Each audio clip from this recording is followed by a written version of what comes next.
vitu mingi sana. As the saying goes, lies has feeble legs.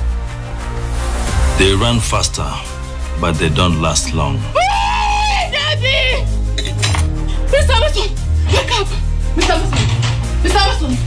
Mr. Amazon! No, ma. Where did you come from? Come with me. So this is where the magic happens.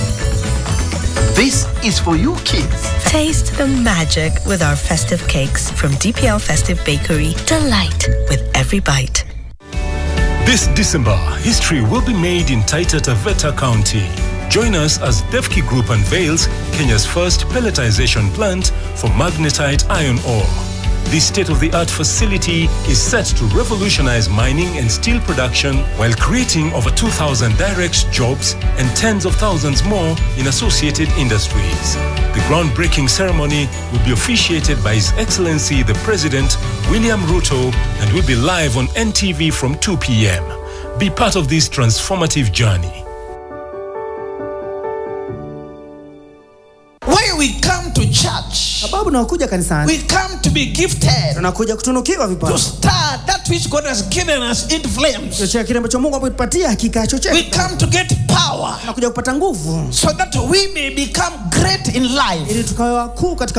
We are made from the image of God. We are not underdogs.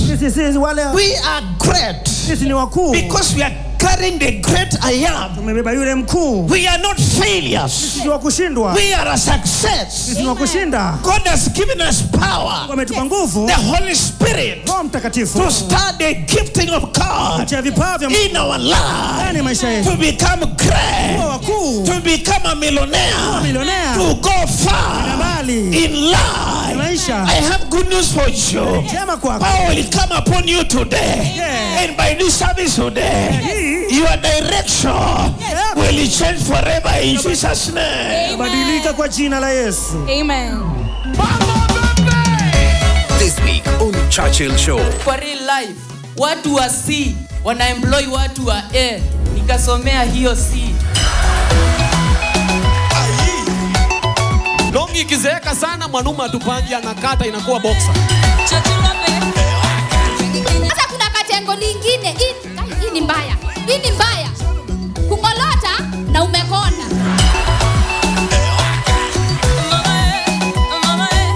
Mulima iko na bahati kunisida. Hii mwaka mulima iliguzwa, mimi sijaguzwa hii mwaka. Yaani kati Club Jones alijijengea shopping mall yake ya kuishi.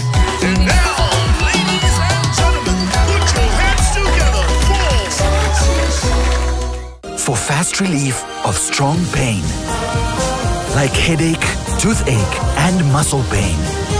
And I am finally released from pain and ready to be there for those who need me. Try Panadol Extra for fast and effective. My name is John Gadige Maina, one of the directors, Lakewood Group of Schools, a premier institutions of learning in Kenya. Progressive Credit stands out in a number of ways. Other than providing the financial assistance, they go ahead and provide technical advice on the dynamics that involve the finances borrowed. This makes them quite outstanding. Their interest rates are also very competitive, and we really appreciate them for making this story a reality. Our financing solutions are personalized and tailor-made to cater to your business needs. Partner with Progressive Credit for working capital, school development, and asset financing, among others. Contact us today on 0700 600 900. Progressive Credit, taking every step with you. Regulated by the Central Bank of Kenya. Hey! Hey! Aha! KFC on a Monday, aye. Nice catch. Hey! I can't wait for payday. Yeah. You. Make the day taste better with a new street rice pasua for only 490 shillings. Monday. But I know that meat looks tender, but maybe not so much when your chest is burning. Remember what happened the last time? Hey, dude, you don't listen, man. Are you testing yourself? I tried looking out for you, bro. Hey, you see now? How's the hot button? Look now, it's burning. Do not hold back in any situation. Eno gets to work on the 6 symptoms of heartburn fast. What? You do know you said all of that out loud, right? If symptoms persist, seek medical advice.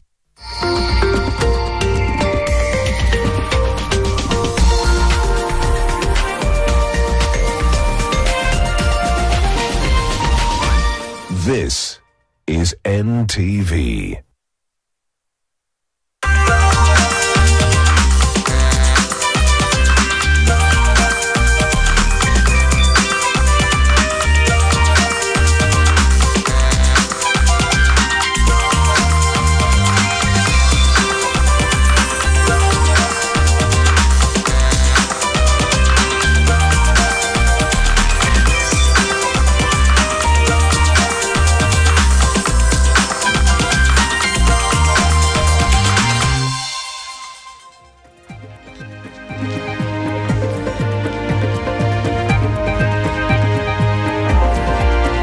Hello there, I do trust that you're keeping well. It's time for the lunchtime news update. My name is Bernard Ndong.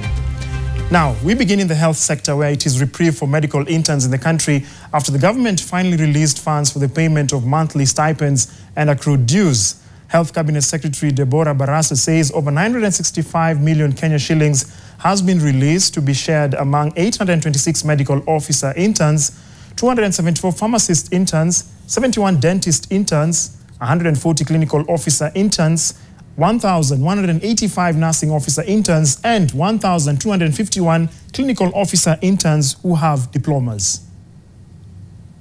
Ensures that all posted interns in their specified cadres receive their dues without delay, demonstrating the ministry's dedication to addressing the welfare of healthcare workers. And as we have said, we will continue to discuss with the healthcare unions to ensure that we have a finalization of the CBA. So it is a commitment from our side. We will work together and collaborate. Let's move on to regional affairs, where President William Ruto says Kenya will continue to play a significant role in maintaining regional peace amid political upheavals in some countries, which he says threatens the stability of the region. Ruto was speaking at the 24th Ordinary Summit of the East African Community Heads of State, in which the dream of further integration was revisited. Bridget Ngana has more. The Arusha meeting of the East African Heads of State marks a quarter of a century since the East African Community was established, a regional intergovernmental body whose initial vision was to unite the countries in East Africa economically and politically. The meeting coming amid political and civil instability in the region, with Somalia and the Democratic Republic of Congo among those affected. President William Ruto says the leaders have their work cut out. The security of Somalia, the stability of Somalia, contributes significantly to the stability of our region and the environment for investors and business people and entrepreneurs to thrive. It is better that we have one process that would help consolidate all efforts and all actors so that again we can meaningfully contribute to the peace and stability in DRC. Ruto saying Kenya's role in peacekeeping extends beyond the region's borders. We have participated in 45 peacekeeping and peacemaking missions around the globe. We were requested by the United Nations to provide leadership in Haiti. Again, we have made good progress in Haiti. The leaders also calling for the expedition of the vision of the founding fathers to have a united East African nation. Hiyo muungano ikaanza ikakuja Zanzibar ikaungana na Tanganyika. Sasa mbona ilikwama hapo? Ingesonga sasa ikuje Kenya, iende Uganda, ndio sasa ikamilike vile waanzilishi wa nchi zetu walivyokuwa wameifikiria. The East African community boasts of a population of more than 300 million people who, apart from moving freely within the region visa-free, share a regional anthem. Bridget's Ghana, NTV. Elsewhere, DAP Kenya Party leader Eugene Wamalwa now claims the attack on former Deputy President Rigathi Gachagua by hooligans at a burial in Limuru on Thursday was sponsored by state elements. Wamalwa claims the state is weaponizing security agencies to pursue political opponents. DAP-K leader further announced that the party is in the process of leaving the Azimio coalition, much like Martha Karua's NAK Kenya Party, after ODM's decision to work with President William Ruto. At a meeting with local delegates, Wamalwa was endorsed to contest against President Ruto in the 2027 presidential election and authorized to seek a new political alliance. Wamalwa has aligned himself with Wiper leader Kalonzo Musyoka and Jubilee's Jeremiah Kioni as the race for 2027 gathers steam. We believe the violence and hooliganism directed against Rigathi Gachagua is state-sponsored political hooliganism. So nakubaliana na Bi Martha Karua na uamuzi ambao wametoa jana kama wana Kenya kujiondoa kwenye Azimio. Kama DAP Kenya tuko na huo mwelekeo pia, na nishaidhinishwa kama kiongozi wa chama kuanza mikakati ya kuondoa DAP kwenye Azimio, sababu yale tulikuwa tunaazimia kama muungano wa kisiasa sasa hayapo tena. Leo pia wameunga mkono uamuzi wa baraza kuu la chama chetu, yani NEC, kuniidhinisha kwa mgombea wa kiti cha urais katika kinyang'anyiro cha urais tarehe 10 mwezi wa 8 2027. Hii ni heshima kubwa nimetunukiwa na hawa viongozi wa mashinani na viongozi wa chama chetu, na leo nawahakikishia ya kwamba niko tayari. Sasa party leader tunakupatia jukumu kuanzia saa hizi utembee katika kila kona ya Kenya, kuanzia Mombasa mpaka Turkana, kutafuta marafiki ambao wanaweza timiza hii wajibu wetu wa wewe kuwa president wa taifa letu la Kenya. Sasa aende ashushe Adani, ashushe SHA, ashushe kila kitu, ashushe hata ushuru mbaya. Residents of Rabai in Kilifi County are struggling with an acute shortage of fresh water, forcing women, children and the elderly to walk tens of kilometers in search of this essential resource. The scarcity not only leaves them vulnerable to waterborne diseases, but also exposes them to accidents and other dangers. Yugen Nambeka reports from Mombasa. Along the Mazeras-Kaloleni highway, women and children risk their lives in search of water. They navigate the dangers of oncoming traffic to collect the commodity from culverts filled by the rains. For these residents, the risks cannot compare to the urgent need for the scarce resource. Shida yetu kubwa hapa Rabai ni maji. Tuna shida ya maji. Watoto wadogo wanavuka barabara na kuja kuchota maji machafu. Tena tuwashukuru na mvua, lakini ingekuwa si mvua, hatujui tungekuwa wapi, japo na tumechoka. But despite the long walks, the water they get is neither clear nor safe for human consumption. Sisi tunataka tumwambie gavana kama mambo ni hayo, sisi tu hatutampa kura zetu tena kama mambo ni haya. Alitudagaa kitambo akasema atatujengea tangi huko, mifereji ije mpaka huku, na hivi hata tangi hatujaliona kabisa. Tumechoka. Addressing the water problem was part of the county government's manifesto agenda, but despite the installation of water pipes, they claim there is nothing tangible to show for it. Picha mkionyesha vitu kwamba viko sawa na hali hakuna. Pipe ziko, maji hakuna. Mmeshatuelewa? Pipe ziko na maji hakuna. Kwa hivyo tunachohitaji ni maji. Washatufungia mifereji yetu yote, wanaleta mabuza, na wenye wanaleta mabuza wengi ni wale wanaofanya kwa water. Locals claim the Kilifi Mariakani Water and Sewerage Company is contributing to the problem. To their surprise, they have been receiving water bills despite not getting even a drop. Hakuna bills waletewa ambazo hata hakuna maji tena tuletwa bills. Je, hizo bills tunywe upepo ama tunywe nini? Hilo ni donda sugu kwa wananchi na donda sugu kwa watu wa Rabai. Sasa wewe kama kiongozi wetu umelala kule na watu huku wanaumia. They have criticized the county administration for ignoring their plight, urging Governor Gideon Mungaro to step in and address the issue. Yugen Nambeka, NTV, Mombasa. Now, the government has issued a strong warning to all miners who are mining illegally in Tharaka Nithi County, with the Mining and Blue Economy Cabinet Secretary Hassan Joho promising action. This comes even with local leaders having proposed that the setting up of a processing factory to make it easier for miners to sell their mines at a good price. However, the locals decried the invasion by unknown people who they say are masquerading as government officials with an aim to grab lands with mines. They were speaking during the official commissioning of the Kenya Marine Fisheries Research Institute Center at Mutonga in Tharaka Nithi County. Tumeenda tukaziona na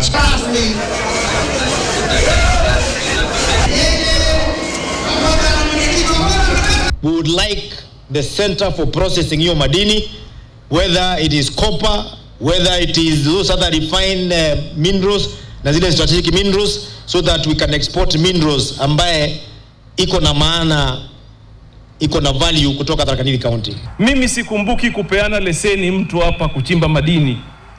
Na kwa hivyo mtu ambaye anatoa madini hapa, anatoa madini haramu. Na huyo by extension anahujumu uchumi wa nchi ya Kenya. Na anafaa achukuliwe hatua kali ya kwenda korokoroni na afungwe kabisa. Residents of Ajir South are challenging the government to match its words with action in conserving indigenous trees. They want that a booming charcoal trade in the region is driving acacia trees to the brink of extinction, with government officials allegedly colluding with unscrupulous traders. Our northeastern correspondent Nurdin Elmogi lays bare the extent of the damage. This is the green face of deforestation. The dark patches scattered across the landscape as remnants of harvested charcoal, each making loss of a once thriving acacia tree.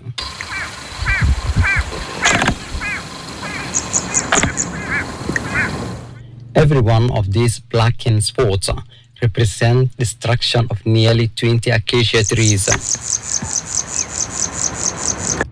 Further ahead, columns of smoke rise from an active charcoal kiln. I counted at least 17 sites, each making a testament to the systematic destruction unfolding here. The process is deliberate. They set fire to the base of the tree and wait for it to fall.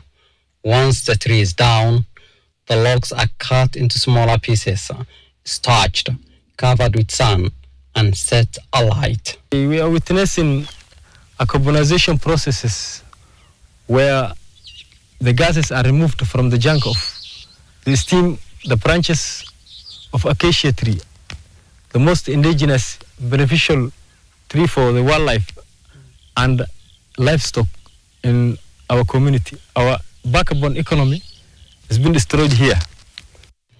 If this destruction continues unchecked, what is now fertile grazing land will soon be reduced to a barren man-made desert. Not only the livestock, but the community will perish economically, and even peace will disappear if they continue burning of trees continuously like this. Which is deforestation that is ongoing, rampant deforestation that is ongoing in my ward. This thing we have aired it before. Almost 2 years now, we have been saying this problem, and now it has turned into a crisis. As the charcoal traders race to stockpile their product before the rains, the stake could not be higher. There is a serious rampant deforestation that is happening in Argana, and around the Kulale area, Megag area, up to an area where if you reach Ibrahim Ure town itself. This is done by people whom we believe are individuals who are coming from other sub-counties that are neighboring to us. While the government appeals to developed nations for climate mitigation funds, who will hold those responsible for this local destruction to account? Nurdin Elmogi, NTV, Ajir County. Elsewhere, rice farmers in the Mwea irrigation scheme have lamented over poor state of roads in the area, which they say is hampering the movement of rice from the farms. The farmers are calling on the National Irrigation Authority to improve conditions in the plantations. Margaret Kimathi has more. The farmers Farmers in the giant rice scheme have been complaining over poor states of the road in the rice farm for decades.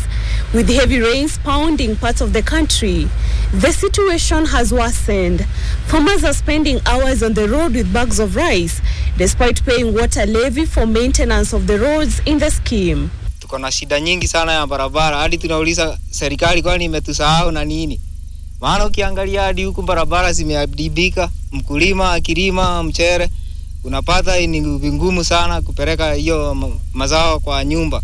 Hii barabara tunaambiwa tutatengenezewa kila mwaka, tunaambiwa na pesa pia tunatoanga za kutengeneza hii njia, sababu tunalipanga service charge, na hiyo service charge tunaambiwa ni ya kulipa maji na ya kutengeneza hii barabara mnaona.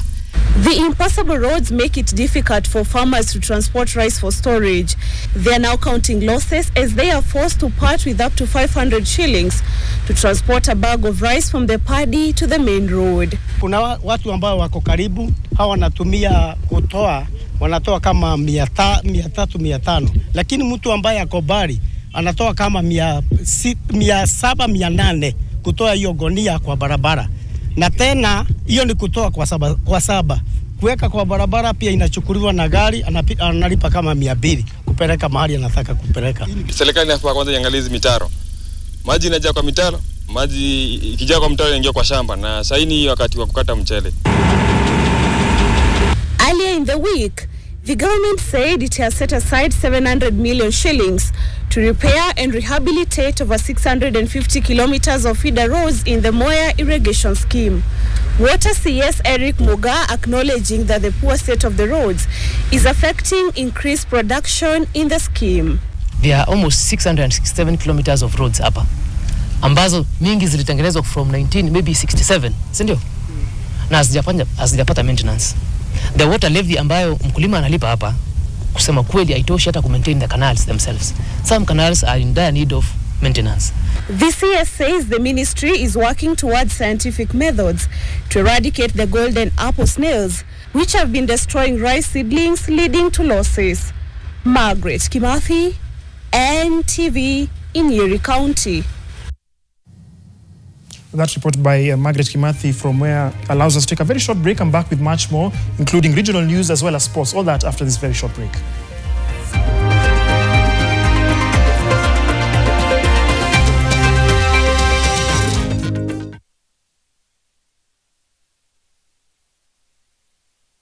The Financial Reporting Fire Award is the most prestigious and coveted award in East Africa for financial reporting. The award is aimed at promoting excellence in financial reporting through enhancing accountability, transparency, and integrity. The Fire Award Conference will be held on December 5th, 2024 at the Serena Hotel, and the Gala Dinner held on December 6th, 2024 at the Safari Park Hotel. I'll have the usual on the rocks, double. Your profile says you don't drink. Oh, and I missed out on the silky refreshing test? For real? For real. Well, in that case, I'll have whatever he's having. I drink responsibly. Knock knock. Who's there? Del. Del who? Del Monte. Real recognize real. No added sugar, no preservatives. 100% real fruit. Did you know Progressive Credit offers quick loan processing within 24 hours, business loans, logbook loans, school development loans, and civil servants loans with flexible requirements and dedicated staff? Contact us today on 0700-600-900. Progressive Credit, taking every step with you. Regulated by the Central Bank of Kenya. This December, history will be made in Taita Taveta County.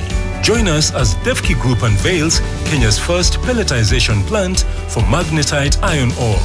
This state-of-the-art facility is set to revolutionize mining and steel production while creating over 2,000 direct jobs and tens of thousands more in associated industries. The groundbreaking ceremony will be officiated by His Excellency the President, William Ruto, and will be live on NTV from 2 p.m. Be part of this transformative journey.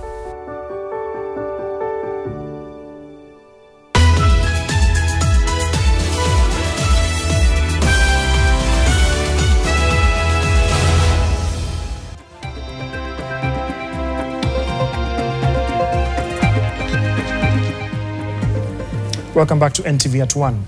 Now, the death toll from a landslide in eastern Uganda triggered by heavy rain is expected to keep rising. 17 people have already been reported dead, with over 100 people currently missing. The landslide, which occurred on Wednesday, buried dozens of homes across several villages located approximately 300 kilometers east of the capital, Kampala. NTV's Judith Cherono Omonde reports.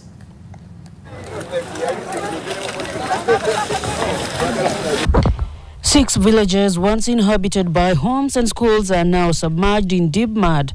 Survivors mourning their missing loved ones as rescue workers search the mud for survivors. In response to the disaster, the Ugandan government has urged citizens living in landslide-prone regions to move to safer grounds. Eric Mayuya is among those still searching for their kin. He fears that he has lost his entire family of 3 siblings and both parents. Really desperate, have no hope, because I'm sure my family is all gone. I'm sure. I know I have no doubt on this. Because this family is a busy family. There are animals here. You have seen the dead bodies are down there dead. The heavy rains in recent days have caused flooding in the northwest after a tributary of the Nile River burst its banks, prompting the government to issue a disaster alert. So far, 17 bodies, including that of an infant, have been retrieved as of Friday, and more are expected to be retrieved according to the authorities. Last year in May, we had the same scenario. Government came in, they promised us to put us in the safe places. They gave us cards showing that we are moving in time. But since that time, we're having those cards, but nothing has taken place. Not until this again has happened. Villagers who spoke to the press say many more are stuck under the mud, and there is no hope for survivors. All they can do is dig and retrieve the remains of those they loved. The country's Prime Minister Robina Nabanja arrived on the scene and made more promises to help those vulnerable to the impact of mudslides and urged the bereaved community to keep supporting President Museveni. Judith Cherono Mondi, NTV, Kisumu. Let's head to the southern part of the continent, where a power blackout interrupted Zimbabwe's parliament on Thursday as the country's finance minister concluded his budget speech, leaving President Emerson Mnangagwa and other top officials in the dark. Now, the power cut, symptomatic of Zimbabwe's ongoing energy crisis, occurred despite parliament's dedicated electricity supply. Opposition MPs seized on the blackout as a metaphor for the country's struggles, which includes daily 12-hour power cuts due to drought-induced low generation at the Kariba Dam, which is Zimbabwe's main power source.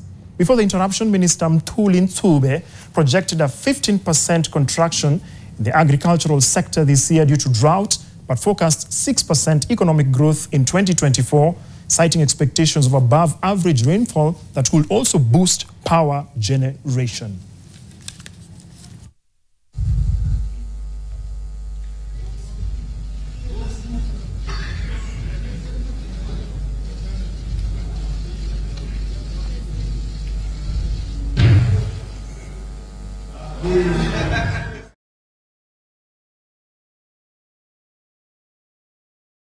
In an effort to strengthen organizational skills and enhance service delivery, human resource professionals last night gathered here in the capital Nairobi for an awards ceremony honoring members' excellence and outstanding achievers.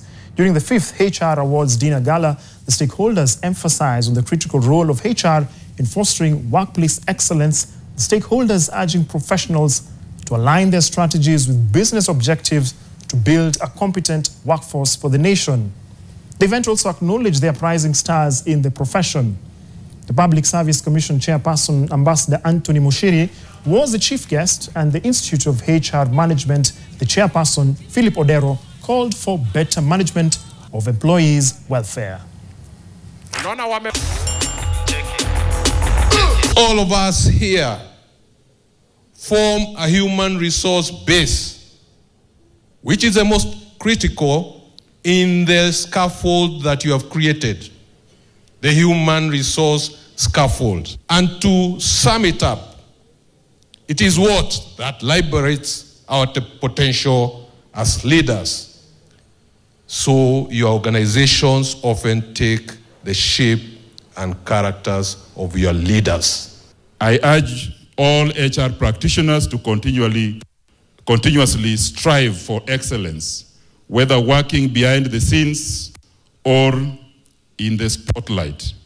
Embrace lifelong learning, champion employee well-being, harness technology, and be proactive partners in shaping progressive people strategies.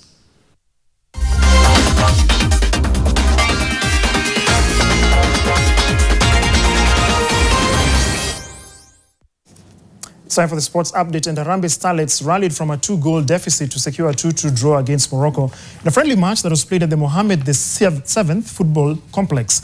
Wanalima Adam scored a brilliant brace for the Starlets, and her goals were instrumental in earning a hard-fought result. Kenya, coached by Beldin Odemba, will now play a second friendly match on the 3rd of December. That is next Tuesday at 1:45 p.m. East African time.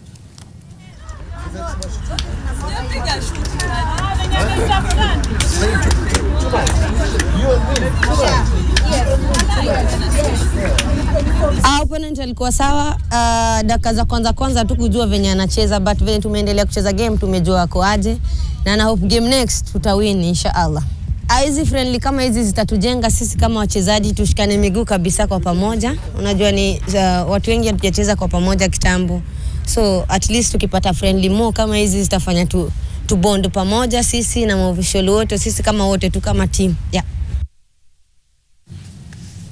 And back in Nairobi, the City Thunder stormed to their second successive victory in the road to the Basketball Africa League clash, beating Creole Star from Cape Verde 104-71 at the Nyayo National Stadium indoor basketball court.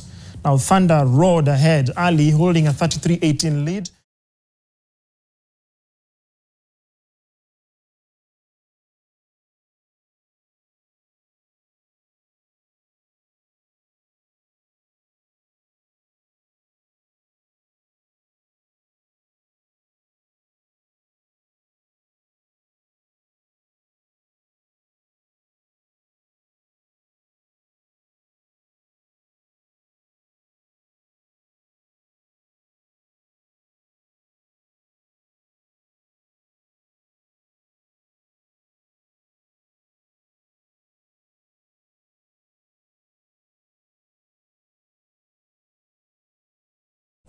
We've been really talking a lot about defensive effort, defensive connectedness, defensive communication, and I think that was really on display tonight. Tonight we subbed 5 guys in, 5 guys out. That's very unusual, but I think it's a testimony to how deep our team is. As a point guard, truly your job is to be a coach on the floor.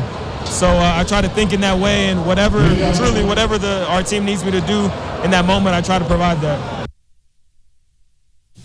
Now, Sarah Nyareru delivered an exceptional performance to claim the title of the overall winner at the 2024 NCBA Golf Series Grand Finale that was held at the 18-hole Muthaiga Golf Club. Playing off a handicap of 12, the current country club golfer recorded an impressive 37 Stableford points to emerge as the top golfer, flooring a strong field of 230 from across East Africa. In the men's Division 1 category, John Mboro, playing off a handicap of 6, claimed the winner's spot with 35 Stableford points, edging out Henry Kamau, who finished as runners-up with 34. Emma Pennington, playing off handicap 11, also put in a commendable effort to emerge as the winner in the ladies' Division 1 category with 34 points.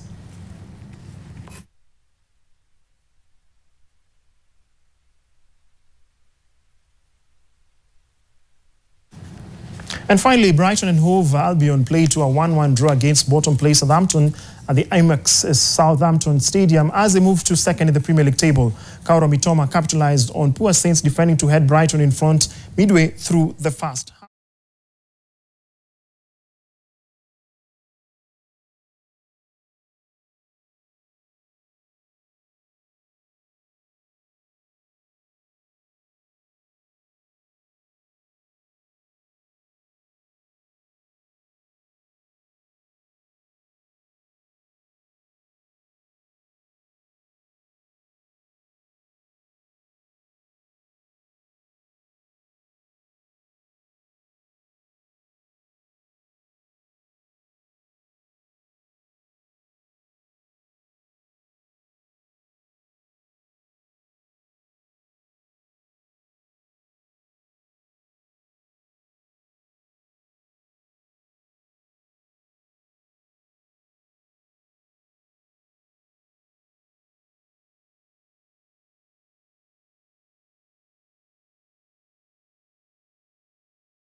An update from the Wild 7 Series. The National Rugby Sevens team Shujaa have lost their first game against France 24-19. They'll be facing off against South Africa in the next game in about 29 minutes or so at the Dubai Sevens, which is the first round of the Wild 7 Series. Well, that update marks the end.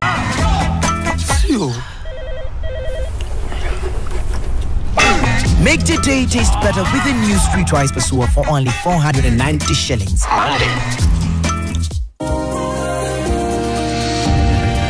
When I have back pain, I reach for 2 tablets of Panadol Extra.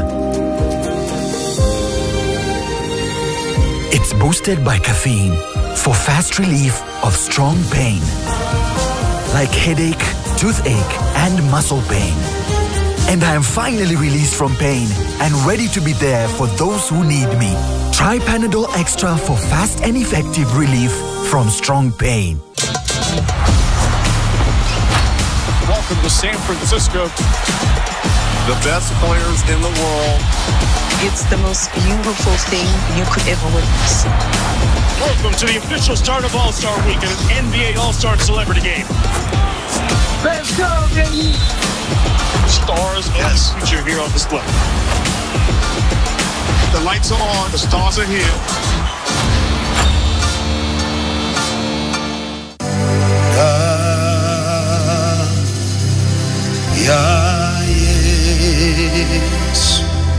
Tarehe 4 on 4th hadi tarehe 15 up to 15th of December mwezi wa 12.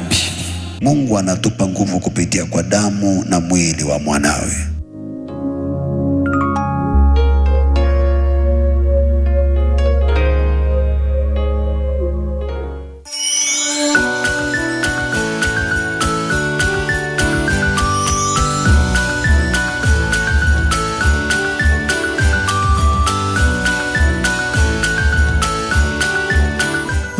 Any 2 80-gram Cadbury Dairy Milk Packs ama Cadbury Drinking Chocolate. Visit Cadbury.Africa uandikie someone special your heartfelt message ya kumshow thanks. T's and C's apply. Cadbury, there's a glass and a half in everyone.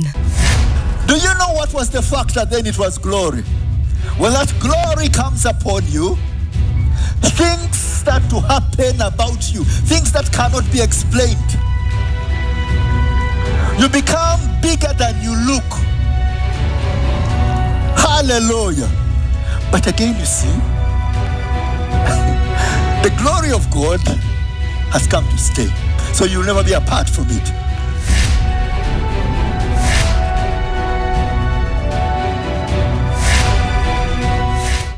I was not expecting this. This is where you kiss the bride.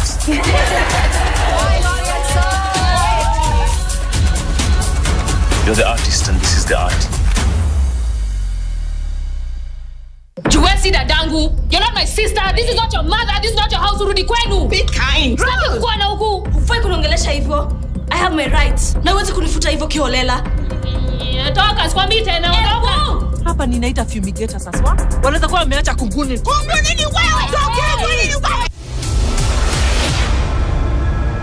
Q. In association with Nivea Nourishing Cocoa Body Lotion. Show off your best skin with Nivea Nourishing Cocoa Body Lotion with 5-in-1 complete care. The deeply nourishing formula prevents your skin from drying with precious cocoa butter and deep moisture for smooth and healthy.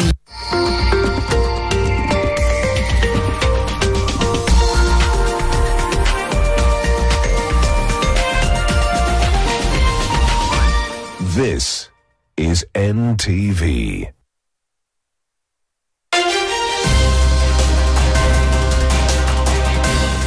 Njeri Migwi is an intersectional feminist, a human rights defender, and the executive director and co-founder of Usikimye, a grassroots organization that works on sexual and gender-based violence. Nancy Wanjiru Kinyanjui is a mental wellness champion, the founder and chief executive officer at Hisia Psychology Consultants. She is a trained family and marriage therapist and also a life coach. Tracy Lichuma is an advocate of the High Court, a human rights lawyer, a legal counsel at the Federation of Women Lawyers, and an advocate for women's rights. She is also a personal mediator. Justice Wanjiku, the people of this great Republic of Kenya, presiding. News Court is in session. Now tonight we confront a pressing issue affecting countless lives in Kenya, gender-based violence. We've seen the heartbreaking reports and the physical, mental, psychological and emotional trauma that comes with it. Now, despite progress in advocacy and legislation, many women and men continue to suffer in silence. We seek to delve into the stark realities of GBV, hear from brave survivors sharing their stories, and explore the ongoing efforts of organizations working tirelessly to combat this epidemic. First, Your Honor, let's hear this story through the eyes of a survivor and the profound impact gender-based violence has had on their life. He wanted we move in together, but mimi nikaona I'm not ready. And he was also not ready. Nikamsaidia na transportation. I made sure move with dignity, asifeel ni kama mmemfukuza or anything. Na nikamuexplainia what, na nikamwambia we are still going to date. But sahi mimi ni grow career yangu na wewe ugrow finances zako na biashara. Akasema actually sijakula, and I started warming the food because tulikuwa tumebakisha. And then tukiwoma akasema let me hit water nikunywe maji. Nilimpata ameniface, amefungua keto na akanimwagilia yote, akanifuata akiwa amepocket. Mimi nilikuwa naona kama ni horror movie, ni mtu anakutorment. Then ananiface, come, he's just following me without an expression. Sasa mimi natembea naanguka. Every time nilikuwa na feel uchunga, I would tell God, this pain that I am feeling, make it a cost that you will take to get this man arrested, ndio asiumize mwanamke mwingine ama amuue. A day like today na feel Mungu amenisaidia sana. A day like today Sasa hata kulingana na venye naona, hata najua hata mtoto wangu hata shindwa kunijua, hata nijua because naona nimerudi more or less venye nilikuwa, maybe nikala sasa haijarudi. It's truly the painful reality, Justice Wanjiku. But the stories are more than one. This court would like to hear more submissions to give you an even wider understanding of the impact of gender-based violence. Ni mama mwadhiriwa ambaye nilizaa watoto ambaye wasikii, watoto 4, alafu mmoja ni msichana. Nilikuwa namtegemea huyo msichana nikimtuma baada ya kukosa school fees kwenda shuleni. Nilipokuwa nimemtuma sokoni kununua sukari, aliporudi akapatikana na mtu mmoja ambaye miaka 32, akashika na akamfungia tu kwa nyumba na akamrape. Na katika hali hiyo tukashika huyo mtu kupitia kwa dada wetu ambaye anatoka kwa hii kikundi cha UN Women Group Rose.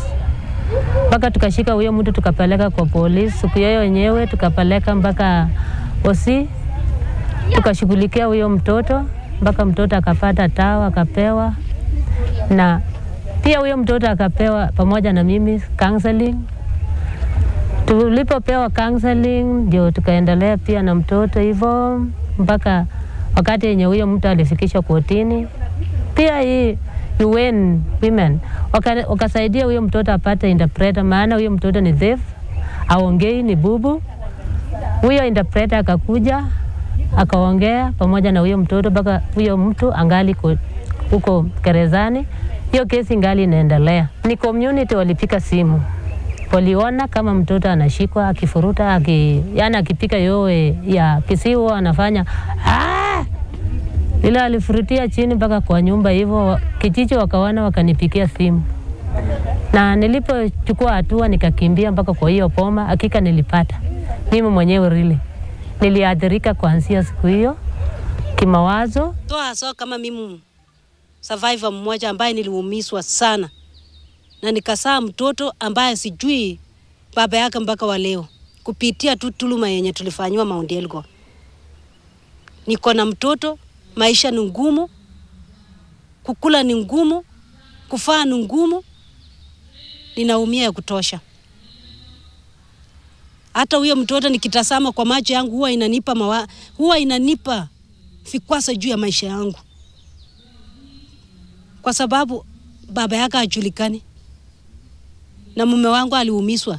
Akiona huyo mtoto anafikiria ningali na hizo mabwana wenye walinifanyia dhuluma. Well, Your Honor, despite ongoing efforts to address this pervasive problem, countless individuals continue to experience violence and discrimination in silence. This court would like to hear the submissions of Njeri Migwi, the executive director and co-founder of Usikimye, a grassroots organization that works on sexual and gender-based violence. GBV manifests in society through various ways. The most normal way in which we see it is a physical violence. We have psychological violence. We have mental violence, which comes in through verbal abuse, right? Intimidation, threats and coercion. We have financial violence. We have very many different types of violence. We have sexual violence, that's where rape and defilement, child marriages, and all that kind of harm. That is how you see the manifestation. When you look at the effects of on survivors, you'll see things like confusion. There is shame. You will see things like helplessness. And also because of the stigma of survivors that go through GBV, you will see that a lot of them wind up going back because the shame that society, the conditioning of society, that affects their mental health in ways where people become depressed, people even self-harm, and we even see suicidal ideation and even sometimes actual suicide. The current state of GBV in Kenya, you will see that it's increasing. If you look at issues like femicide is the intentional killing of women because of their gender as the result of GBV, you will see it's increasing. Every other day we are looking at a woman who has been killed. That already tells you that is the culmination of gender-based violence. So it's increasing. You're seeing because especially when the economy takes a downturn, gender-based violence increases. So there is actual gradual increment of GBV, a lot of rape, a lot of harm, a lot of defilement of children. Kenya is number 3 leading in teenage pregnancies. So that tells you that we have a big problem when it comes to gender-based violence. Most common forms of GBV you'll find is physical violence, but we also encounter a lot of emotional abuse. We don't consider emotional abuse to be that prevalent, but that is where your whole issues of physical manifestation comes after emotional, psychological, and financial violence. Surprisingly, financial violence. Cases stay in court. Like when you look at the legal way, when you go the legal way, first of all, it is the onus of the victim to prove. GBV is one of those things where it's the victim to prove they have been violated. So say, for example, you have been raped, you need to go to hospital, collect specimen, ensure you have specimen, right? If it is you've been beaten by, say, your loved one, it's the onus is upon you to provide the actual evidence. Then it takes so long in court. So long. GBV cases are not prioritized. So they take so long. Most of the times, survivors get tired, and most of these cases really never end. The things, when it comes to things like gender-based violence, you'll find a lot of questions, and a lot of times we talk about women and children, and sometimes people feel like men are left out, or that men don't have the safe spaces to actually talk about their trauma. But one of those things I'm going to say today is we have cases of men. Actually, I have a current case of a man that came to Nairobi and he got sodomized. And we have handled so many of those cases. I think we're handling a sodomy case every other week. So men do get attacked. And the way people say men don't look for help, I feel like we need to have men create spaces for themselves if they feel that they are not able to get the help. However, men come to us and we actually provide the assistance that they need, in spite of the fact that the spaces that we have created are for women and children. Justice Wanjiku, this issue not only affects victims physically, but it has profound psychological impacts as well. This court would like to hear from Nancy Wanjiru, a psychotherapist. Thanks for joining us. Just to begin, how do you see gender-based violence manifesting in society today? It happens in different forms. Being a psychotherapist, I have a lot of people coming in because they're experiencing physical and emotional challenges. There are financial issues. Somebody experienced a rape, so they're going through trauma. or they have actually had injuries inflicted to them. So that is physical violence. So when we're looking at some of the root causes of gender-based violence, just give us examples that you have perhaps identified in your work. All right. So it can happen in the home setting where you have a family. So there are children and parents involved, and the causes would be if maybe one of the parents feels maybe these children don't belong to me biologically, and they have reasons to believe, and so they have anger towards the said parent, and so they will mistreat the children and they will mistreat this partner.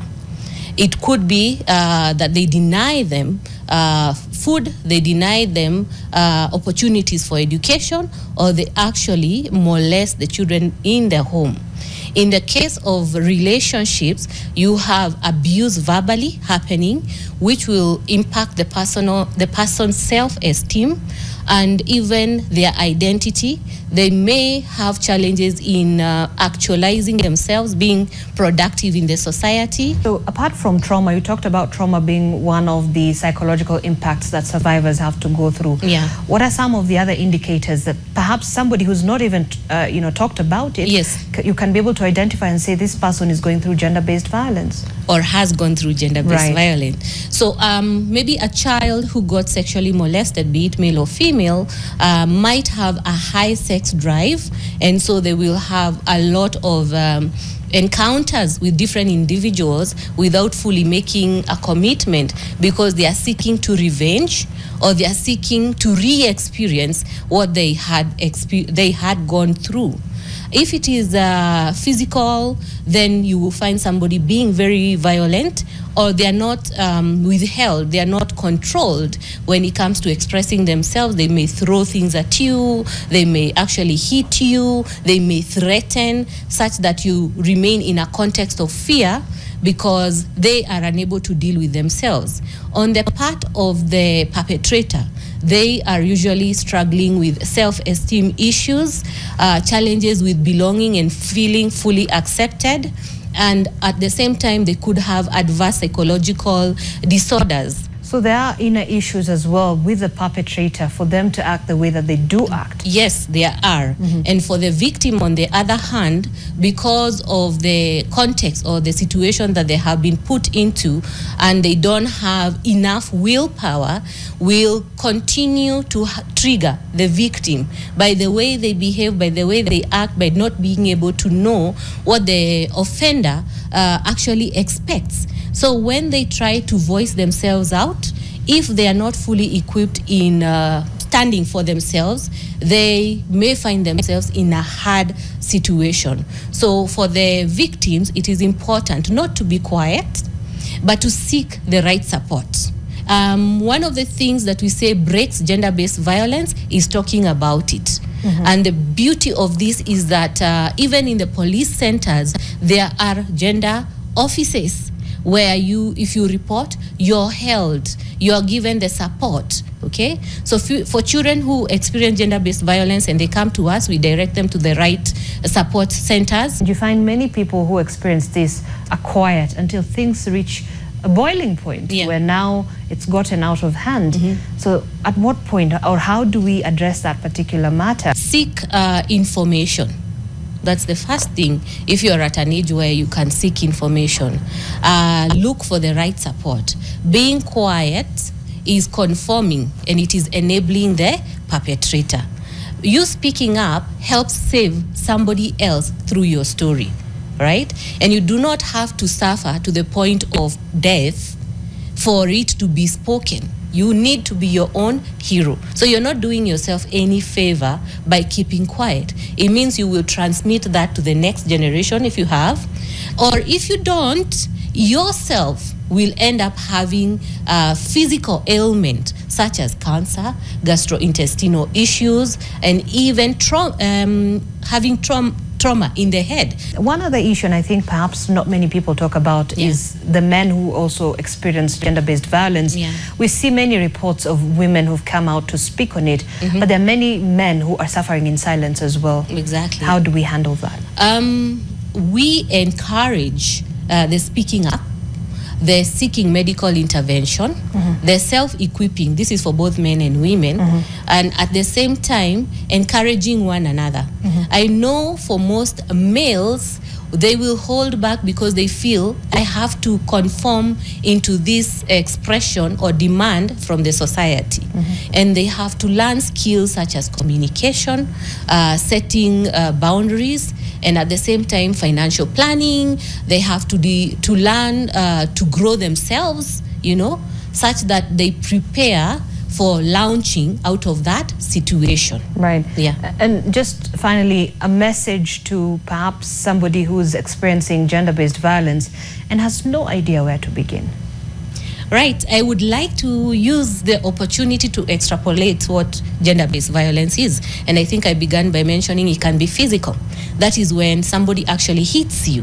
It is perpetrated to you by another person.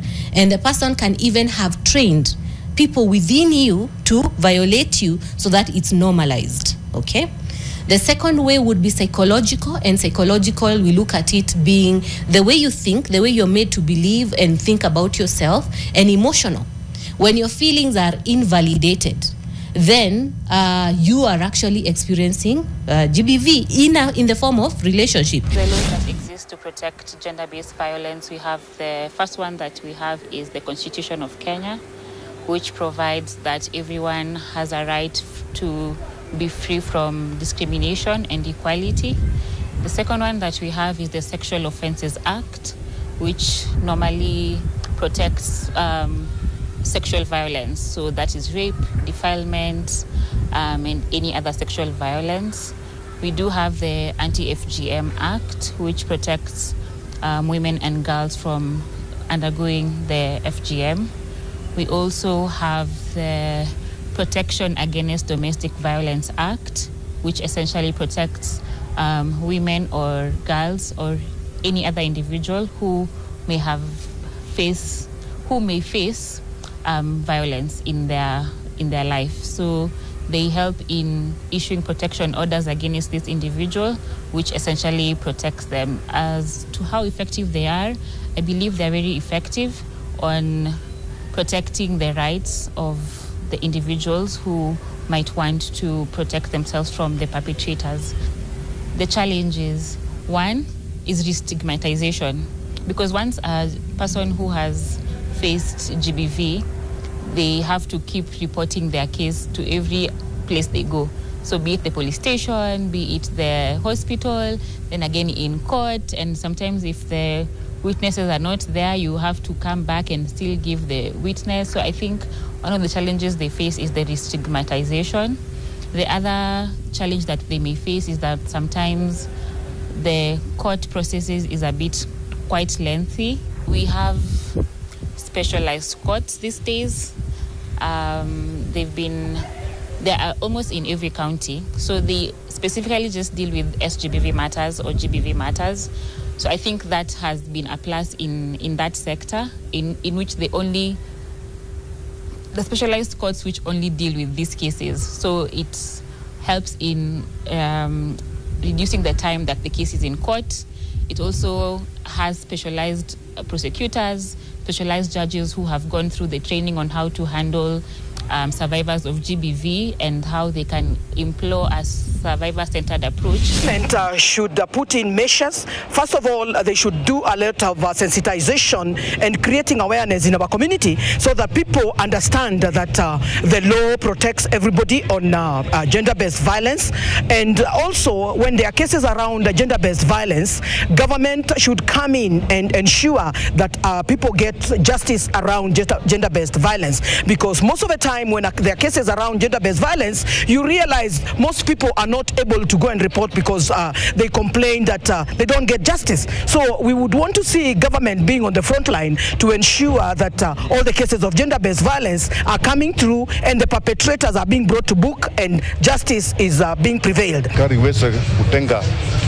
Pesa ambazo zitatoa wataalamu ambao watakuwa wakiongelesha jamii ili waweze kuwa wanaweza ku-overcome mambo ya gender-based violence kwa njia ya kuelewa kila mmoja na vile wanastahili kusuluhisha matatizo yao wakiwa na uwezo, kwa sababu mambo mengine inatoka kwa sababu labda mama ako na kasi na mzee hana, au unakuta kwamba kuna hiyo mambo ya madhara inaingia katika jamii, inaleta hiyo mambo ya gender based violence.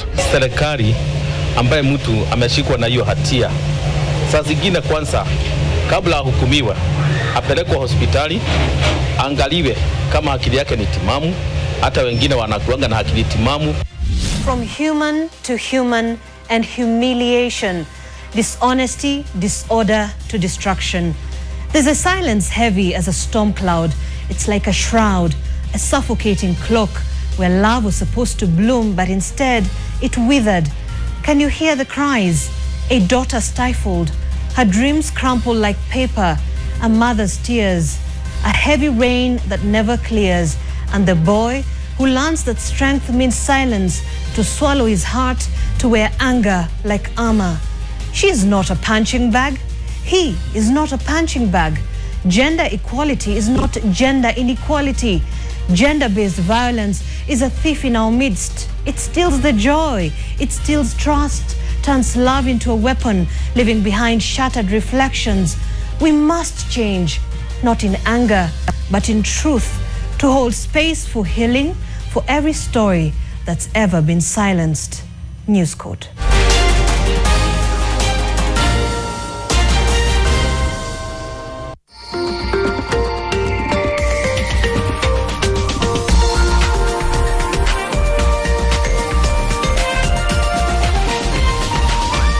This is NTV.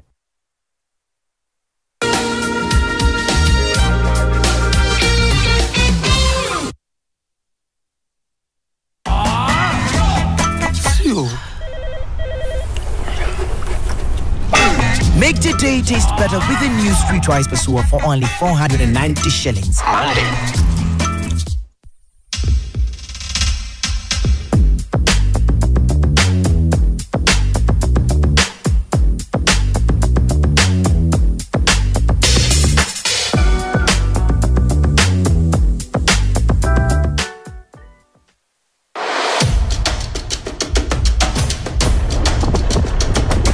This week on your most loved show, I go trekking deep in the Aberdare ranges. I'm still following royalty.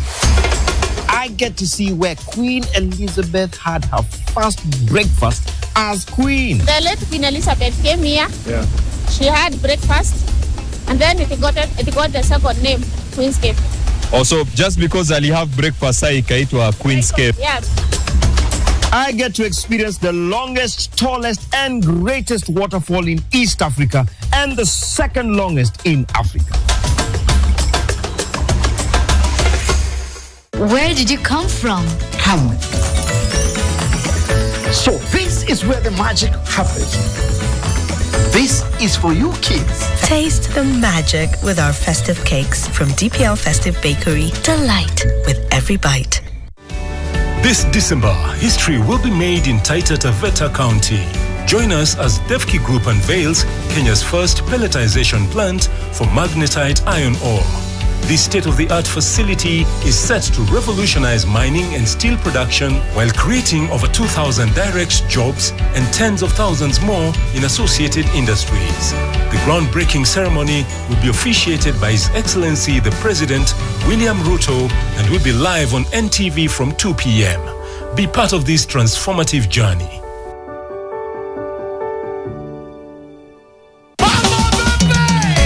This week on Churchill Show. For real life, watu wa C wanaemploy watu wa A. Nikasomea hiyo C. Longi ikizeeka sana mwanaume atupangi anakata inakuwa boxer. Sasa kuna katengo lingine. Hii ni mbaya. Hii ni mbaya. Kungolota na umekonda.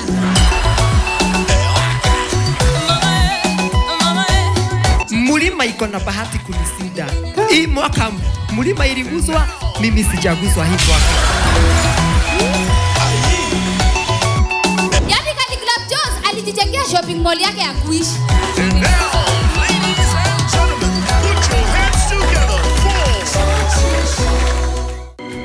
Sensodyne gives you long-lasting protections against sensitivity.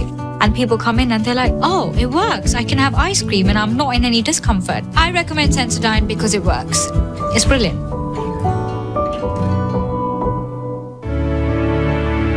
I will bless the Lord at all times. His praise shall continually be in my mouth. My soul shall make it boast in the Lord. The humble shall hear of it and be glad. He alone is worthy of all the praise. He called himself or described himself as I am the light of the world. I am the light of the world. Whoever follows me will never walk in darkness. Oh, my healer, you. Where did you come from? Hamlet. So this is where the magic happens. This is for you kids. Taste the magic with our festive cakes from DPL Festive Bakery. Delight with every bite.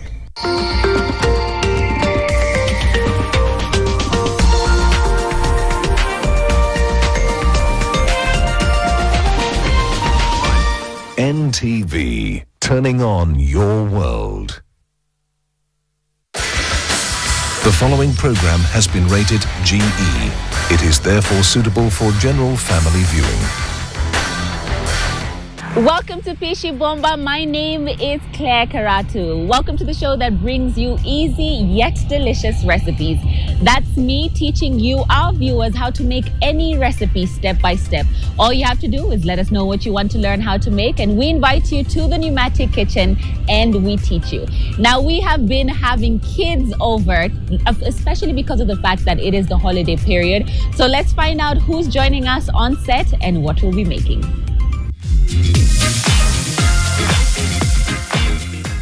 Let's welcome our very special guest on set, Amara. Hi. How are you? Fine. Good. Welcome to the show. Welcome. Now, please tell our viewers who you are. My name is Amara Nkapa. I am 14 years old. I like doing photography, and in future I want to do culinary arts. Oh, really? Oh, so this is a great start, isn't it? Now, when Amara walked in, she walked in with a cooking book, a serious cooking book, not those ones for 10 pages, a thick one. And I was asking her, what are some of the meals she's been able to make from that? What are some of the meals you've been able to make from that? Pancakes. Pancakes with mom, right? Yes. All right, now, Amara, I'm going to ask you to please wash your hands, and then we'll tell the viewers what it is that we're making.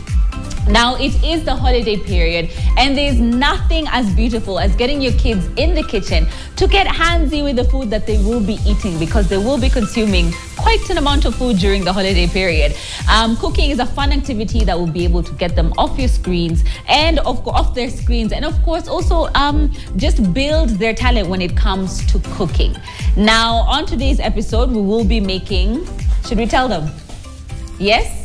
We're going to be making some beef sliders, okay? These are basically mini sort of burgers, which can be made easier. Now, I'll show you an easy way to be able to do that. Rather than making patties individually, it's just making a block of patties, right? And then we're going to use scones. Scones are usually what you get in the supermarket, and they're individual buns, right? So you'll be able to pull them out easily. But the first thing we're going to do is go through our ingredients. I'm going to get you an apron.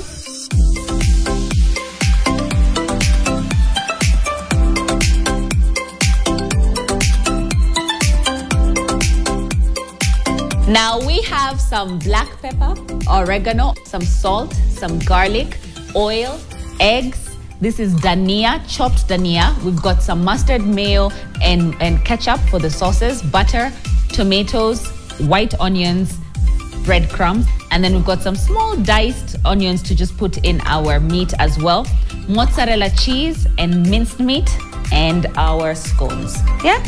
Pretty easy ingredients, don't you think? Yes. Yes. Now, the first thing I'm going to ask you to do is to please put our mincemeat in this bowl, because we need to season it. You cannot just go ahead and dump it. Just dump it. Yes, perfect. You see, I like the fact that you're not scared of getting handsy, because that's exactly what you need when you're in the kitchen. Okay, so we're going to season our mincemeat. Of course, a pinch of salt goes in. And when I say a pinch, I mean about a teaspoon because you want it to get in all the meat, right? And then the second thing we're going to add is we're going to add some garlic straight in there as well. Don't be shy with the garlic. I'm never shy with the garlic. Garlic is always good. A little bit of black pepper, okay? Now this is just to make sure our mincemeat tastes nice, isn't it? Yes. And then what we're gonna add next is just a pinch of oregano. This is optional, right? It's a dried herb. You can just add a little bit of it. And then at this point, I'm going to ask you to add some of these other things, okay? Go ahead and add about 4 tablespoons of that heaped. Just pour a nice amount. Now this adds to the texture of the minced meat, okay? Yes. Keep going.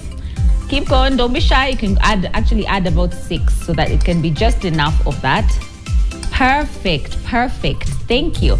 And then what we're gonna add in next is we're going to add just a tablespoon of dhania. You can use fresh parsley instead. If you're at home, that's perfect. And then we're going to add a tablespoon of mustard, just straight in there. Yep. This adds to the moisture, just a little bit. Yeah, that's perfect. Of the burger patty, because you don't want it to be extremely dry, I'm going to add a tablespoon of ketchup for you, straight in there. Now, there's lots of ways to make your patty. Some people like it a little bit simpler. I like to add a lot of flavor to mine. I'm gonna break an egg in there for you. Okay.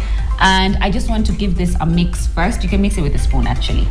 Make sure everything is well incorporated. Your salt is well rubbed in there. And then at some point, we will get in with our hands just to make sure that we feel the texture of that meat.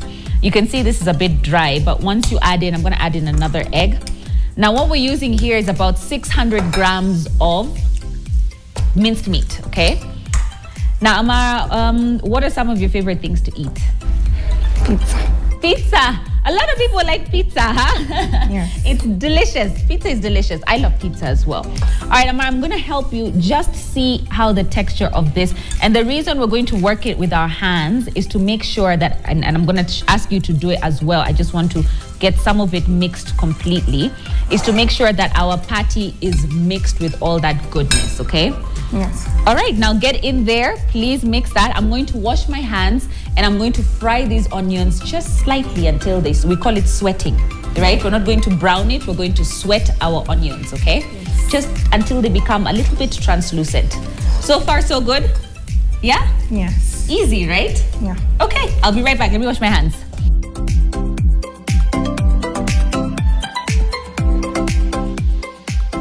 All right, now what I'm gonna do is I'm gonna grab some of our butter straight in there. And I'm gonna add also just a tablespoon of oil, which is going to cook our onions, okay? Just for a bit, not for long. And the beautiful thing about this as well is if you want to add some garlic to cook, just to release the aroma, you can do that as well. This is an optional step. Some people just put the onions in as is, but we want to reduce that crunch element, okay? We're gonna let this sort of just sizzle a little bit and then we're gonna throw it in there.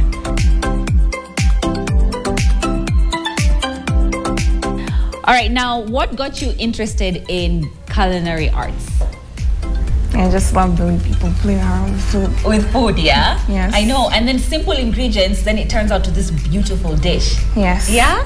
Well, you'll get there, and this is a great start because now you'll be able to make sliders for your family, right? Yes. Perfect. All right, now basically what we want is to just sweat this out ever so lightly. I want to check the consistency of this. I think it is brilliant. And as we're waiting for our onions to sweat, we're going to start heating our pan, okay? All right, now this is hot, so we're just going to mix it first using our spoon. And then after that is when we can go at it with our hands again, okay? Now this just adds again to the texture of the meat. It looks wonderful, well done. Thank you. You're welcome. I'm just gonna make sure that it's seasoned completely. That's the last touch. And then let me make sure that it's not hot for you. Yeah, it's perfect. All right, we can give that a last mix just to make sure that all the onions are in there. I'm going to leave the pan on because what we're going to do is we are going to caramelize our onions, our white onions, which is basically going to go onto our burger as well, okay? So just a little bit of oil, actually a lot of oil, a lot of butter. We're going to throw in our julienne white onions straight in there, okay?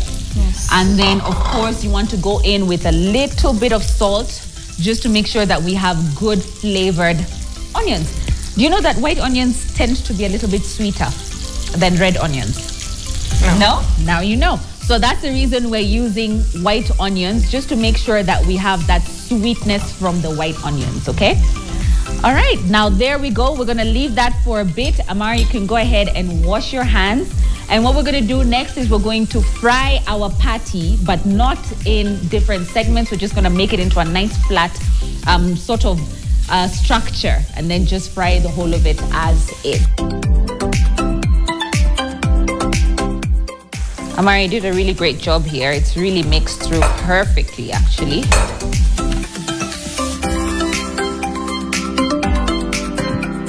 So basically what I'm doing, when you're making burgers, right, you want to get a nice batch, you just roll it in your hands. You can use some oil. Oil will definitely get you to roll it easier on your hands. And then you just want to roll it on your hands and then flatten it. Then you have the perfect size of burger patty that you would like, okay? Yes. But because we're making it on this, I want to just make it a flat box so that we can just place it on that rather than have to make many burger patties. Make sense? Yeah? Okay. I think it makes sense too. That's exactly what we're gonna do. All right, so our onions are going. You want to have this on medium-high heat and then just let that go. I'm going to drizzle just a little bit of oil straight on our tabletop just here, because what I want to do for you, Amara, is flatten this until it becomes a nice square, and that's what we're going to use for our patties. Now, I want to remind you that when you're making patties, they do tend to shrink as you cook them. So what you want to do is make them bigger than the bun, like extra bigger, so that they can be able to fit into your bun when you cook them. Make sense, yeah? Yes. It does? All right, perfect. I don't know if I'll be able, yes, I will be able to peel that off. So we just want to make sure we get a nice square-ish shape, right? Yeah. Whatever remains, we can eat it as its own patties. And the fun thing about patties, Amara, is you don't necessarily have to put them in a bun. You can even just have them as is, right? Yeah. All right, now we have sort of like a good square going on there. Would you allow me to fry that for you? Yes. All right, now what we've done, Amara, you can come this side, please, is we have drizzled some oil straight to our pan. We're gonna let that sort of heat up.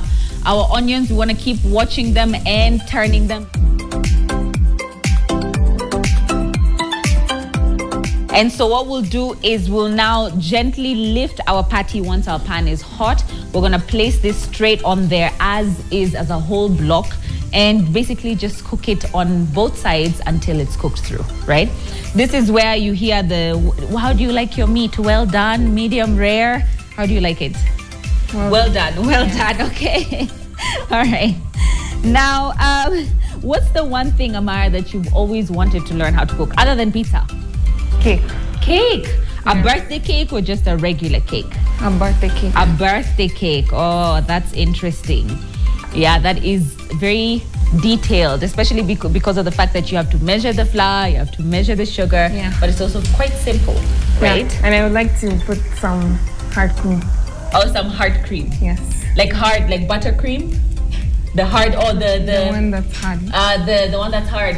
Yeah. What is that called again? The fondant, yes. Yeah. That's Agatha helping me up at the back there. She's just like, fondant. The fondant, yes. All right, now our oil is almost there. We don't want it too hot. I want to just gently peel out this burger patty that we had there, and then just basically place it straight on. And this may break. It may break, so we just want to cook it very lightly. I'm going to ask you to just take a step back. You see, it has already started breaking. And what we're going to do is just gently place this on there. If it breaks, it's fine, because at the end of the day, you'll still find a place to be able to put it in your scones, right? And we're just going to gently cook that down.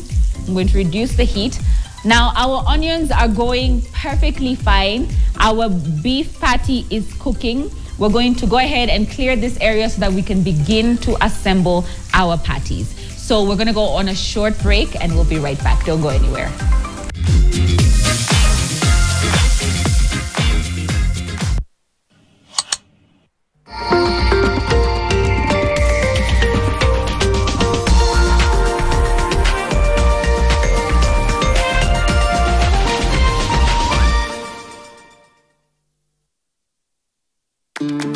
I'll have the usual on the rocks, double. I'll have whatever he's having. Real recognize real. No added sugar, no preservatives. 100% real fruit. Skia. Ni juicy. Flavor zote tamu tena fruity. Yummy na flow kama maji juu ni tamu kama sali. Ni juicy. Are you bored? Kuna vitu zinakuudhi usijali my bro, hebu kama taka juicy juni. This week on Churchill Show. For real life, watu wa C wanaemploy watu wa A.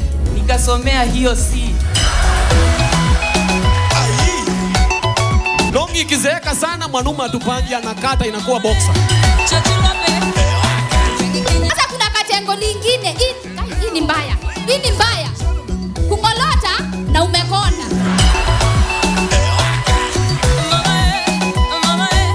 Mulima iko na bahati kunisida.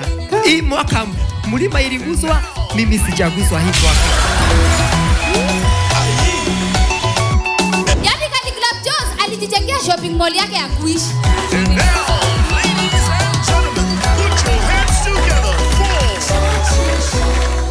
For fast relief of strong pain, like headache, toothache, and muscle pain. And I am finally released from pain and ready to be there for those who need me. Try Panadol Extra for fast and effective. There are good things we've learned about the G2G.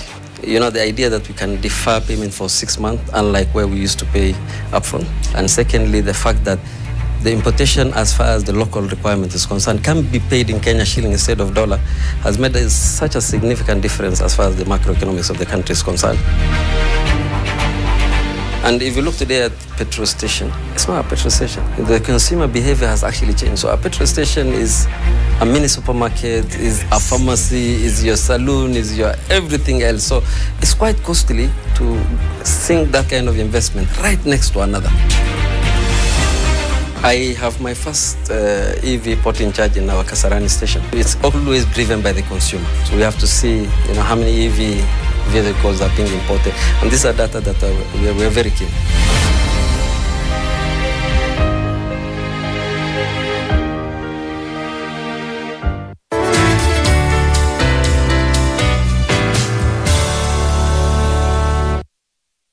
The Fire Award Conference will be held on December 5th, 2024 at the Serena Hotel, and the gala dinner held on December 6th, 2024 at the Safari Park Hotel.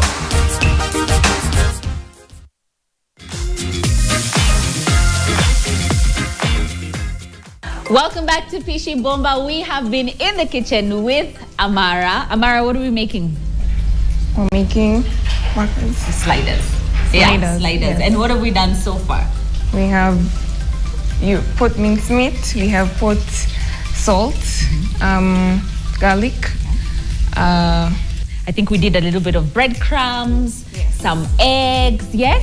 And of course, you, our viewers, are able to catch up on every step that we've done here in the kitchen by simply going to ntvkenya.co.ke. And if you'd like to be on the show and to learn how to make a specific meal, WhatsApp us on the number below the screen. And of course, send us pictures of some of the meals that you've been able to recreate from the show. Now, Amara said that she would love to get into the culinary arts. Right? Yes. We have our oven going, and I'm very excited because now this you'll be able to make for yourself, right? Yes.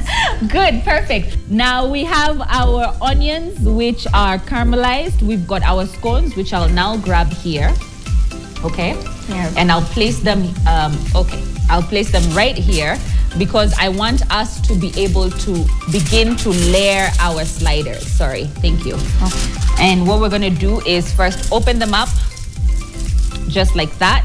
And I'm gonna ask you to make the sauce. So please add a teaspoon of this is pickle juice, okay? I've got some pickle juice in this tin. So basically what happened is the pickles come in a brine, which is vinegar, sugar, some water, and some seasonings as well. And so I've taken some of that brine, that water that's used to pickle our cucumbers, and then I'm gonna use it for our sauce. So begin by putting your mayo straight in there, just 2 tablespoons, yes please.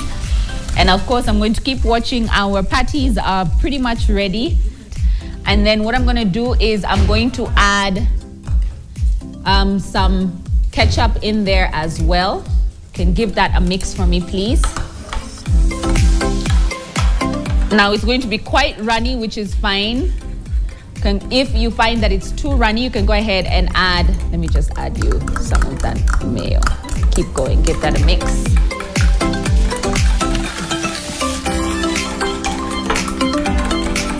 That is absolutely perfect. Perfect. And I'm gonna ask you to drizzle some straight on here, please. Don't be shy, girl. Don't be shy. Drizzle that, yes, just drizzle it. Like I said, these are sliders, so they're going to be there you go. Now give that a mix, give that a rub. Just rub it evenly, yes, right on there. And then what we're gonna do is add some of our tomatoes, please. Actually, what we can do is add some of the cheese first, right? We said we like our cheese, that's okay, that's okay. We're gonna add some of this cheese straight on there. Straight on there. And then at this point, how much cheese do you like? A lot, okay, perfect. At this point, we're gonna add our onions. You can add a pinch of salt on the cheese and some oregano. A pinch of salt and some oregano, yes, perfect. Just all over, that's okay, that's okay, that's okay, that's okay. And some of this oregano as well, just straight on there. Just a little bit of that, that's perfect. And then we're gonna take some of our onions, right? And sprinkle them right on top, not too many, so that you don't have, if you like a lot of onions, then you can add all the crunch you would like, okay? What's your favorite ingredient to put in your burgers? Cheese. Cheese, okay. So we've got that locked down. So we've added the cheese. And what we're gonna do now is add our patties. Do you like tomatoes in there? My kids don't like tomatoes. Do you like tomatoes? Yes. You do? Okay, so we'll add some tomatoes as well. I'm gonna grab our patty and just place it right on top. You can see some is missing some patty over there on the corner, so we'll make sure that it gets some love as well. Just gonna cut this. I feel like this is a dream and I never want to wake up. Oh, yeah? Because I'm with Claire. Oh, no, it's not a dream. You're here with me in the kitchen, and now you're going to make this as well in your kitchen. Okay, Amara? And since you said you like cheese, what we'll do is we'll add you some more cheese, okay? Just straight on there. And then at this point is where, if you'd like to add some tomatoes, you said you don't mind tomatoes, right? Yeah. So we can add some tomatoes straight in there as well. And like I said, this is so much fun because it's so easy and you can be able to get so many out of this, right? Okay. Now we're gonna go ahead and make sure we season it. Please go ahead and season this a little bit, just a little bit on top, okay, of each tomato. I'm always very keen on making sure that everything that goes into your food has flavor. So you don't want anything bland, anything spoiling your meal. I'm gonna put a little bit of that oregano as well. And at this point is where I love pickles, but some people don't like them, so we can just spread them out, not too much, okay? So go ahead and just spread them out. One everywhere. Perfect. And if you'd like, if you wouldn't like, it's up to you. You can go ahead and add just a little bit more of that delicious sauce that you've got there. And then we're going to basically just put the lids right back on top, just like that, which is going to help us be able to guide us when we're cutting it. Just straight on there, okay? Basically, you have mini burgers. I wanted to be able to get more butter in here and melt, so we can make it a nice garlic sort of topping. Melt some butter, get a little bit of this garlic straight on there. Okay, don't worry about it being with the onions. That's absolutely fine. You get a little bit of that onion sort of flavor in the oil, okay? And then we're gonna mix it with a little bit of this dhania as well, straight in there, okay? Yes. I find that you cook so well because you say you're dessert queen. Yes. I love making dessert, but I also like making food as well because of the fact that I guess you can do both. You can do a little bit of both. Which would you be keen on getting into? Would you like the dessert aspect of culinary arts or the hot kitchen, which is what we're doing? Desserts. Desserts. Yes. That's the one. So what we're going to do is get a little bit of this butter, and then we are going to basically glaze. Actually, you can help me with that, yeah? You want to drizzle that butter right on top because now the flavor of the garlic and the flavor of the parsley and the butter as well will just coat our buns. So now you have flavor on the inside and flavor on the outside as well. Perfect. Get some on this corner as well. Beautiful, beautiful. There you go, thank you. And then what we're gonna do is we are going to cover this, place it in the oven at 180 degrees just to make sure that our cheese is nice and melted. If you like a toast at the top, I like my buns a bit soft. If you'd like a little bit of a toast on your buns, you can open up the foil and you will be able to get a nice crunch on your burger buns. But if you like it nice and soft, just leave it as is, cut it up, and you can serve. All right, now I'm gonna seal everything just to make sure that we leave some air so that the steam doesn't sweat out your buns and then they become soggy. So you just wanna leave a portion where it has some air being able to flow. And we're just gonna pop this into the oven, okay? This part is optional. You don't have to do this part, Amara, okay? Yes. Okay.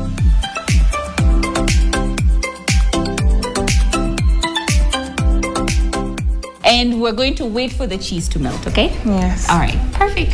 Thank you.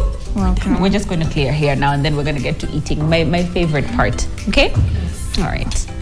All right, now our sliders are ready. I just want it slightly melted, not too much. You don't want to overheat it as well because of the sauces.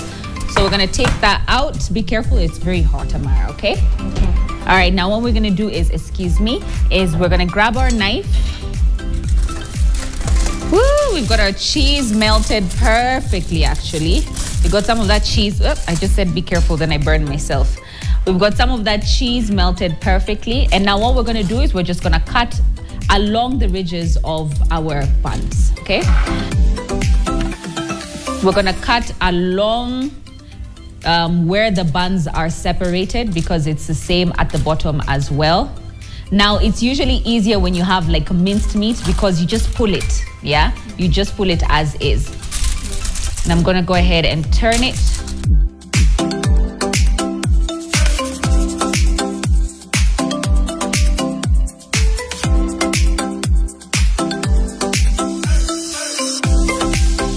All right, now I need you to, as it is the slider, I'd like you to go ahead and grab a piece just with your hands. Be careful, it might be still slightly hot, so maybe I can just, yeah, get one for you. There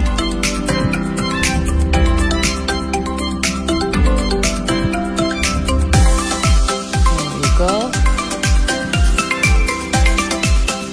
And why don't I get a second one for you so that we can enjoy fully, right? Yeah. Hold on.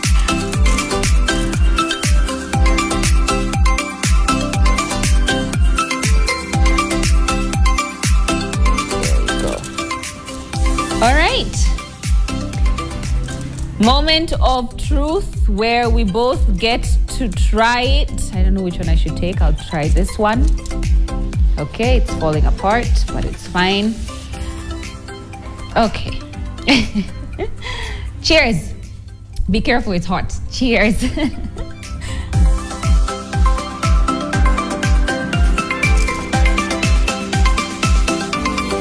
It's nice. Are you sure? Yeah. You seasoned it well. Okay, thank you. Yes. Did you get a bit of the pickles that you may not have liked? No. No? You didn't get a bit of the pickles? No. Okay. But now you can be able to make this at home as well? Yes. Okay, perfect. Well, we hope you, our viewers, have been able to enjoy this episode. And of course, make this easy sliders for you to be able to make at home as well. And to you, Amara, for joining us on set, we really appreciate you. Yes. And to the Pneumatic Kitchen as well for having us. What do we tell our viewers? Happy cooking. All right, bye.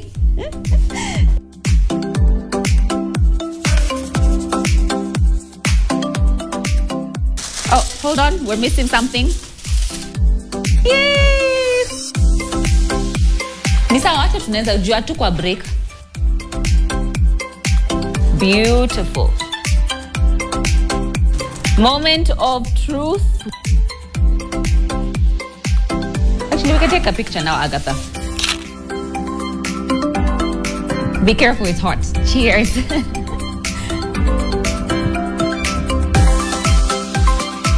Was it yummy? Yes. Good.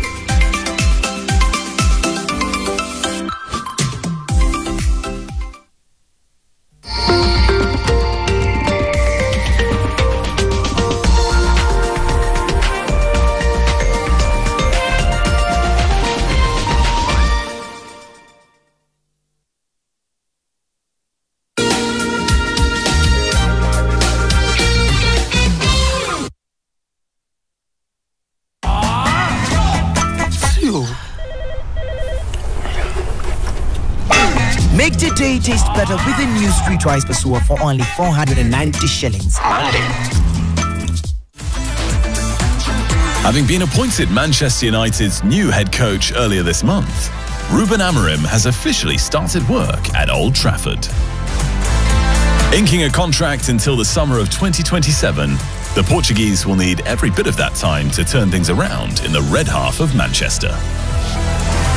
And the enormity of Amorim's task was evident in his first game in charge of the Red Devils, as reality set in.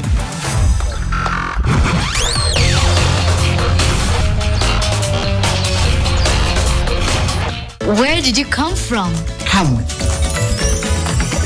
So this is where the magic happens. This is for you kids. Taste the magic with our festive cakes from DPL Festive Bakery. Delight with every bite.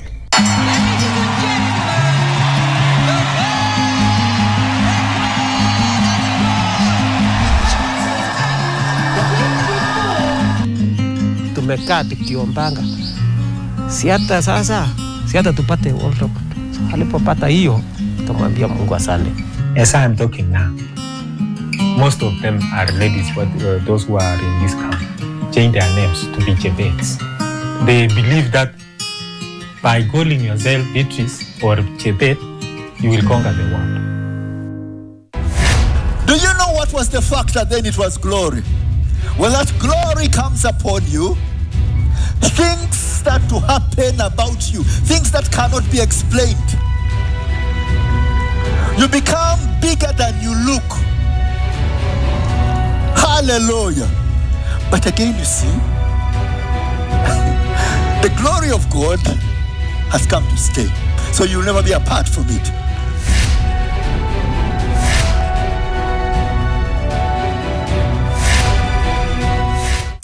I was not expecting this. This is when it is the bride.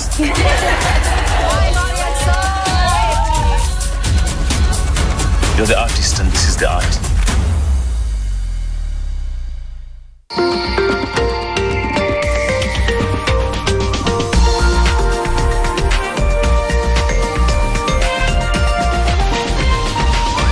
NTV, turning on your world. The following program has been rated PG. It may contain scenes unsuitable for children under the age of 10.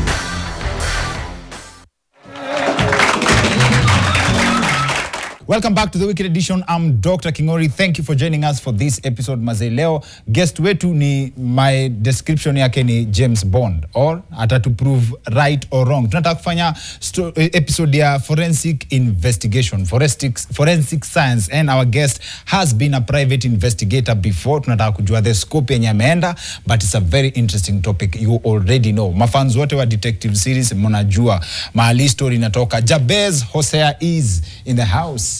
Karibu sana. Asante sana. Thank you for having me. Karibu. Ni Jabez ama ni Jabez? Jabez. Jabez has been an active private investigator, but now he works on a capacity, a director na consultancy services, but anajiuzo stories zote. That's why we have him on the show. Now we had a side conversation. Now I think I'm happy to bring it back tena. Story ya hii kutap simu na nini. Would you know when someone anasikiza conversation yako kwa simu? Initially, you won't be able to detect it. Yes. However, eventually, as the bag that has been planted in your phone continues to consume your memory, your phone is likely to begin behaving in erratic manner. Secondly, most bags are meant to relay back information. Yes. Sometimes they rely on your own airtime to do the same, or your access to a Wi-Fi. Now, sometimes when you're off those kind of channels over, for example, a period of 24 hours, they begin to try to ping, and you'll find notifications of, no, sorry, the server error, it cannot link back to the mother prompter. Sometimes it uses your airtime. Yes, sometimes it does. does. Explain why manzi yangu ananga credit.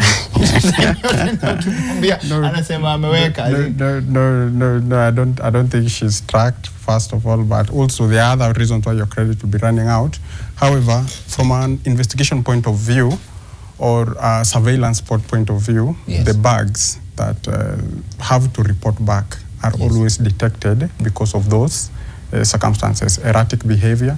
Because, you know, they are just actually programs that run on your system. Someone has to get hold of your phone and install them. No, that's not what I'm saying. What I'm saying is they have to be in your phone.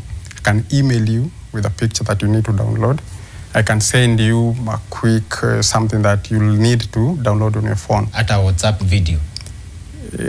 No, WhatsApp is a little bit different, because once you upload something on WhatsApp tends to restructure it.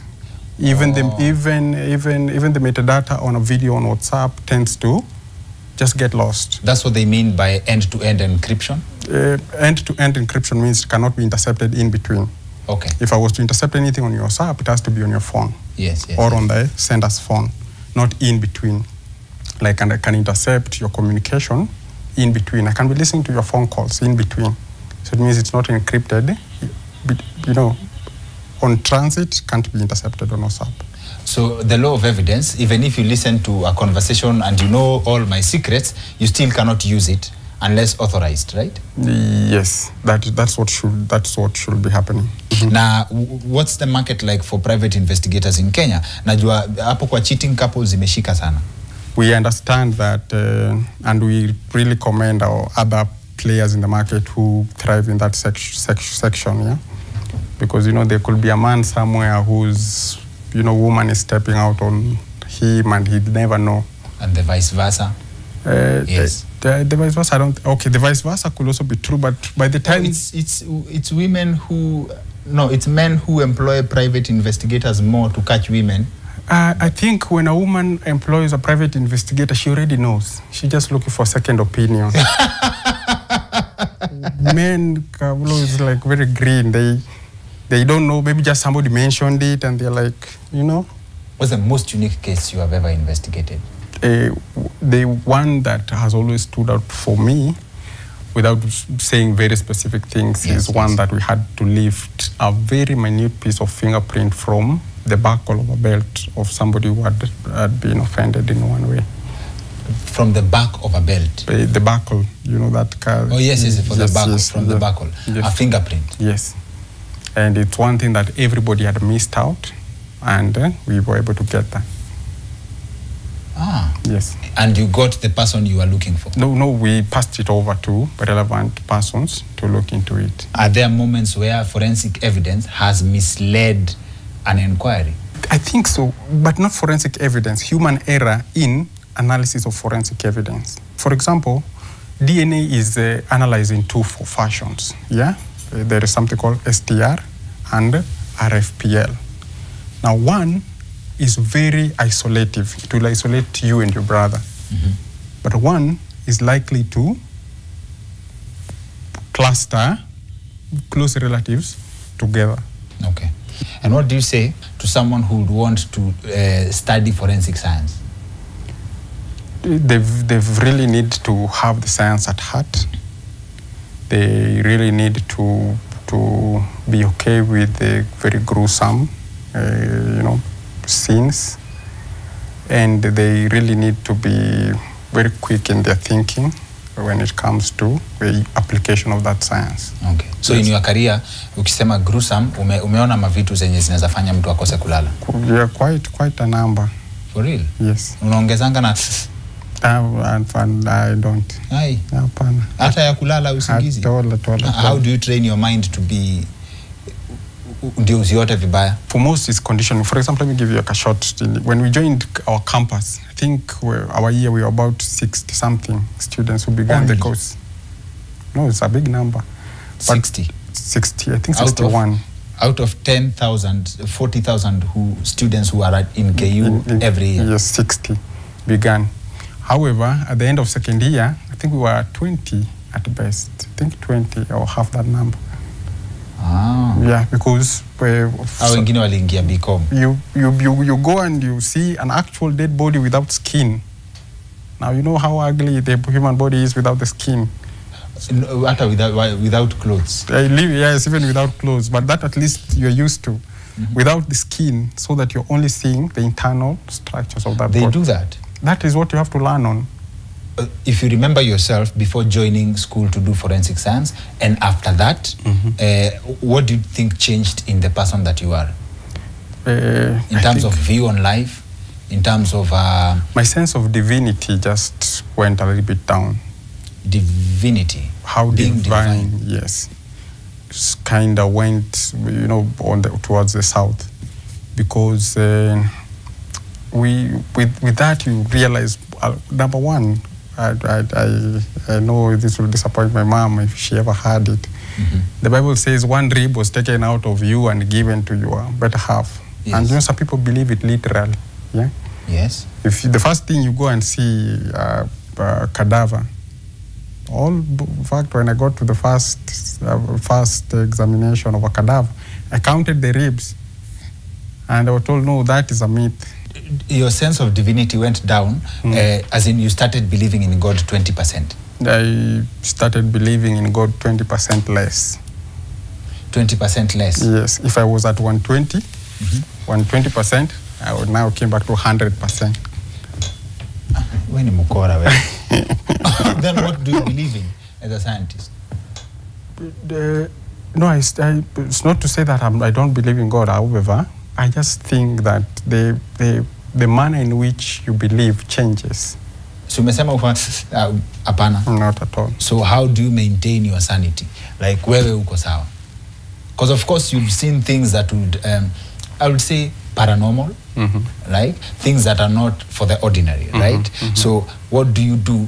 Wewe uko conform? Now, one of the major things that any person that has worked for my organization, Somo Group, what they've always done is debrief.